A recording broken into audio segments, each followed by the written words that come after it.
Hello students, basic math का part 5 का ये सेकंड पार्ट है। इसके पहले मैंने कई पार्ट्स अपलोड कर दिए हैं, तो आप लोग उसमें से पढ़ लीजिएगा। एंड ये हमारा 5वें का सेकंड पार्ट है। इसमें हम आप लोगों को बताएंगे कि दशमलव भाग जो दशमलव वाला है भिन्न, उसको कैसे सॉल्व करेंगे। भाग दशमलव भिन्न का, ठीक। तो इसके 4 पॉइंट्स हैं। 4 पॉइंट्स में इनको बताया गया है कि कैसे कैसे सॉल्व किया जाएगा। तो हमारा पहला पॉइंट है कि यदि अंश और हर में दशमलव स्थान की संख्या समान हो तो दशमलव से कट जाएगा, ठीक। जैसे कि हम यहाँ पर लेते हैं 1.20 और अपान में मेरा होगा 0.12। तो यहाँ पर हम देखते हैं कि सेम ऊपर भी 2 ही है, नीचे भी 2 है, तो इन दोनों का जो पॉइंट है वो कट जाएगा और बचेगा 120/12 और 12 धम्मा 120 होता है। तो हमारा आंसर 10 आएगा। एक और एग्जांपल देखते हैं, बताते हैं आप लोगों को, उससे आप लोगों को एकदम से समझ में आ जाएगा। जैसे 10.4/1.3। और आप लोगों को ये भी ध्यान रखना है कि पॉइंट के बाद जितने अंक रहेंगे उनको अलग अलग काउंट करने हैं। जैसे 1.20 ना कहकर 0.12 कहा जाएगा। इसके पहले कोई भी वर्ड हो, 10, 15, 20, 50 जो भी है वैसे ही कहा जाएगा, लेकिन पॉइंट के बाद जो अंक रहेंगे उनको अलग अलग कहा जाएगा, ठीक। तो यहाँ पर इनका भी पॉइंट देखिए सेम मैच कर रहा है, एक के बाद ही पॉइंट लगा है। इन दोनों पॉइंट को हटा सकते हैं, 104/13 हो जाएगा और 13 8 104 हो जाएगा। तो इस तरह से इसका भी आंसर आ गया। एक और आप लोगों को हम पॉइंट बताते हैं, जैसे 0.0025 हो गया और 0.0005, ठीक। ये हमारा क्वेश्चन है। अब हम देखते हैं कि पीछे 2 2 4 और 2 2 4 4 4 के बाद पॉइंट लगा है, इसलिए हम पॉइंट को हटा के 25/5 लिख लेंगे, ठीक।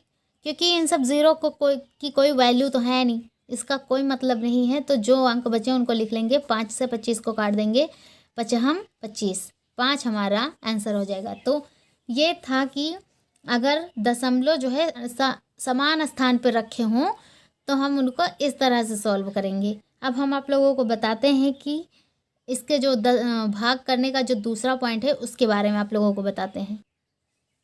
तो हमारी सेकंड कंडीशन है कि यदि अंश में दशमलव ना हो, जो अंश है उसमें दशमलव ना हो, ठीक। ये अंश था और इसमें दशमलव ना हो और हर में दशमलव हो, तो हर में दशमलव हो, ठीक। ये हर में दशमलव हो गया, अंश में नहीं है। तो हर का दशमलव हटाकर, इस दशमलव को हटाकर अंश में उतने ही 0 बढ़ा दिए जाएंगे जितने अंक पर हर में दशमलव है। तो उतने ही अंश में 0 बढ़ाए जाएंगे जितने कि हर में दशमलव के बाद अंक हों। तो 1 2 3, यानी कि यहाँ पर हम 3 0 बढ़ाएंगे। तो अगले स्टेप में हो जाएगा 2 5 000/5 और फिर इसको हम भाग कर लेंगे तो 25 हो जाएगा और कितने 0? 3 0। तो इस तरह से ये सॉल्व होगा। यह कहने का मतलब कि अगर अंश में दशमलव ना हो, हर में दशमलव हो, यहाँ पर था, तो हर का दशमलव हटा के अंश में उतने 0 लगाए जाएंगे जितने कि हर में पॉइंट के बाद अंक हों। समझ में आ गया आप लोगों को? ये पॉइंट क्लियर हुआ? फिर से हम आपको एक और एग्जांपल से समझाते हैं। जैसे 68/0.17, ठीक, यानी 68/17 है। अब यहाँ पर अंश में तो कोई दशमलव नहीं है, लेकिन हर में है। तो हर में जब दशमलव है तो दशमलव को हम हटाएंगे और हटाने के बाद उतने ही 0 ऊपर लगाएंगे जितने कि नीचे अंक हो दशमलव के बाद। तो 2 0 लगा लेंगे क्योंकि 2 अंक है। तो हो जाएगा 6800/17। 17। तो 17 का हम पहाड़ा पढ़ेंगे कि 68 आ जाए। ठीक है, तो 17 चौको 68 होता है, तो बराबर 4 और डबल ज़ीरो लगा लेंगे। ठीक, तो इस तरह से ये सॉल्व होगा। एक और एग्जाम्पल आपको बता देते हैं, जैसे 15 हो, 15/3 पॉइंट में। अब यहाँ पर एक ही है। ठीक, तो हम इस पॉइंट को जब हटाएंगे तो ऊपर 0 यानी 150 और नीचे हो गया 3, और 3 से जब हम 150 में डिवाइड करेंगे तो 3 पच्चे 15 और 1 0। इस तरह से डिवाइड करने का सेकेंड रूल यूज़ होगा। आई थिंक आप लोगों को ये समझ में आ गया होगा। अब आप लोगों को हम बताएंगे कंडीशन 3 कि उसमें कैसे सॉल्व किया जाएगा। तो हमारा अगला पॉइंट है कि यदि अंश में दशमलव हो, अभी तक मैंने बताया था कि हर में दशमलव हो, अंश में ना हो, तो अब है कि अंश में दशमलव हो और हर में दशमलव ना हो, तो अंश में दशमलव ना मानते हुए साधारण भाग देते हैं। फिर भागफल में उतने ही अंक पर दशमलव लगा देंगे, उतने ही अंक पर दशमलव लगा देंगे। तो हम एग्जाम्पल देते हैं, उसके बाद आप लोगों को क्लियर हो जाएगा कि जैसे 0.68 है और अपान में 17 है, तो अंश में ये जो पॉइंट लगा है इसको ना मानते हुए हम साधारण भाग देंगे, यानी सिंपल डिवाइड करेंगे। ठीक, सिंपल डिवाइड करेंगे, तो यहाँ पर हो जाएगा 17 चौको 68। ठीक, तो मैंने कहा था कि जितने अंक से पहले लगा होगा पॉइंट उतने अंक मानते हुए, 2 थे यहाँ पर तो 2 करके हम यहाँ पॉइंट लगा देंगे। इस तरह से इसका आंसर आ जाएगा। फिर से एक बार हम रिपीट करते हैं कि यदि अंश में दशमलव हो और हर में दशमलव ना हो, अंश में दशमलव हो हर में ना हो, तो अंश में दशमलव ना मानते हुए, यानी कि यहाँ पर हम अंश में दशमलव नहीं मान रहे हैं, ना मानते हुए एक सिंपल डिवीज़न करेंगे, साधारण भाग करेंगे। ठीक, जब भाग कर देंगे फिर भागफल में उतने अंक के बाद, ये 4 आया था ना, तो भागफल में उतने अंक पर दशमलव लगा देंगे जितने की अंक के पहले था। तो यहाँ पर 2 के पहले था, तो इसलिए हम यहाँ एक 0 लगा लेंगे और उसके बाद में पॉइंट लगा देंगे। तो इस तरह से ये पॉइंट सॉल्व होगा। मेरा दूसरा पॉइंट है कि 0.144/16। 16 से 144 को जब हम भाग देंगे तो यहाँ पर हो जाएगा 16 नवैया 144, लेकिन यहाँ पॉइंट 3 अंक के बाद है, इसलिए यहाँ पर हम पॉइंट लगाएंगे 3 अंक के बाद। तो इस तरह से ये इसका आंसर आ जाएगा। और हम तीसरा बताते हैं आपको कि तीसरा कैसे सॉल्व होगा। तो तीसरा मेरा पॉइंट है कि 0.0028/7। तो 7 से हम 28 को काट देंगे, 7 चौक 28। ठीक, 4 बार में जाएगा, 7 चौक 28 हो जाएगा। लेकिन यहाँ पर 4 अंक के बाद था, 1 2 3 4, तो यहाँ पर हम 3 0 लगा लेंगे। ठीक, तो ये हो गया हमारा आंसर। आई थिंक आप लोगों को ये समझ में आ रहा होगा। अब हम 4th पॉइंट आप लोगों को बताते हैं।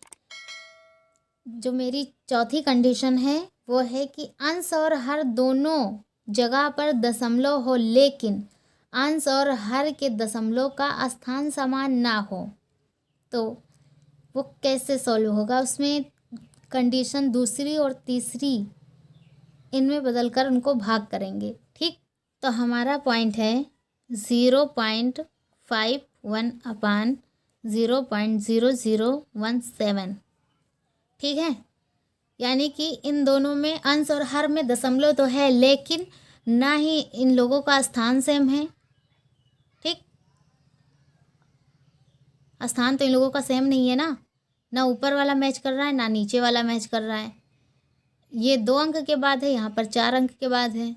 ठीक है, तो इसको कैसे सॉल्व किया जाएगा। तो यहाँ पर हम इनका पॉइंट तो हटाएंगे, लेकिन यहाँ पर 4 अंक के बाद है, यहाँ पर 2, तो इसके लिए हम ऊपर 2 0 बढ़ा देंगे। ठीक है, तो यहाँ लिखेंगे 5100/17 और 17 से 51 को भाग करेंगे तो कितना आएगा, 17 × 51, 3 बार में जाएगा और डबल ज़ीरो पीछे लग जाएगा। तो इस तरह से ये सॉल्व होगा। दूसरा इसका पॉइंट देखते हैं। ये तो पहला पॉइंट था चौथे का। तो दूसरा मेरा पॉइंट है जैसे 0.49/0.00007, इतना बड़ा मेरा क्वेश्चन है। तो इसको जब हम सॉल्व करेंगे तो ये पॉइंट हटाएंगे यहाँ से भी और यहाँ से भी। ऊपर 2 अंक है तो यहाँ 2 ले लेंगे, उसके बाद बचा कितना 3, तो ऊपर 3 जीरो बढ़ा देंगे हम, 1 2 3, जैसे 49,000/7। तो 7 से जब हम इनको डिवाइड करेंगे 7 सत्ते 49 तो आ जाएगा, लेकिन ट्रिपल ज़ीरो लग जाएंगे। तो इस तरह से ये सॉल्व होगा। एक और आप लोगों को पॉइंट बताते हैं जैसे 0.0144/0.16। अब यहाँ पर हम देखेंगे कि ऊपर 4 अंक के बाद है, नीचे 2 ही के बाद है, तो पॉइंट हटाएंगे और नीचे 2 बढ़ाएंगे, क्योंकि ऊपर तो 4 के बाद है लेकिन नीचे 2 के बाद है। तो ऊपर हो जाएगा 144/1600। ठीक है, तो यहाँ पर हज़ार में आ गया, लेकिन यहाँ पर सैकड़ा में ही है। ये हज़ार में आ गया लेकिन ये सैकड़ा में है। तो इसको जब हम डिवाइड करेंगे तो क्या हो जाएगा, तो 0 पॉइंट यहाँ पर मैंने पॉइंट लगाया तो यहाँ पर एक जीरो बढ़ेगा। तो जब हम यहाँ पर पॉइंट लगाएंगे, यहाँ पर मैंने जीरो लगाया ना, तो पॉइंट लगाया तो एक जीरो बढ़ा और एक जीरो और लगाएंगे तो एक और ज़ीरो बढ़ जाएगा, क्योंकि यहाँ पर 1440 रहता और यहाँ पर 1600 था, तो इसलिए मैंने एक ज़ीरो और लगाया, एक ज़ीरो और बढ़ाया। ठीक है, तो यहाँ पर हो गया 14,400, यहाँ पर 1,600। तो अब इनको हम डिवाइड करेंगे तो 16 नवैया 144 हो जाएगा। ठीक, और डबल ज़ीरो, ये 2 ज़ीरो, यानी इस तरह भी कर सकते हैं, जैसे कि 144 और डबल ज़ीरो आ गया और अपान में 1600 और यहाँ पर हो गया 0.0। अब इसको क्या करेंगे, 2 ज़ीरो से 2 ज़ीरो काट के 16 नवैया 144, इस तरह भी सॉल्व कर सकते हैं। एक और इसमें का पॉइंट है, उसको भी बता देते हैं। 0.045 अपान में हो जाएगा 9 और यहाँ पॉइंट के बाद 9। ठीक है, यहाँ पर 0.045 ये मेरा अगला क्वेश्चन है। ठीक है, और यहाँ पॉइंट और 9, तो यहाँ पर 3 के बाद पॉइंट है लेकिन यहाँ एक ही के बाद है, तो पॉइंट जब हटाएंगे तो यहाँ पर 3 ज़ीरो लगाएंगे तो हो जाएगा मेरा 45/900। तो अब इनको जब हम सॉल्व करेंगे तो क्या होगा, पॉइंट लगाएंगे तो एक ज़ीरो बढ़ेगा। अब यहाँ पर 900 ही है लेकिन यहाँ 450 है, यहाँ पर ज़्यादा है यहाँ पर कम है, 450 कम है, 900 ज़्यादा है। तो इसके लिए हम एक और पॉइंट लगाएंगे, यहाँ एक और ज़ीरो बढ़ेगा, 2 ज़ीरो से 2 ज़ीरो काट दीजिए और हो जाएगा 9×5=45। तो इस तरह से ये आंसर भी आ जाएगा। आई थिंक आज का वीडियो आप लोगों के लिए बहुत यूज़फुल रहा होगा। तो ऐसे ही आप लोग कोशिश करते रहिए, कोई प्रॉब्लम्स नहीं आएंगी। Thank you for watching.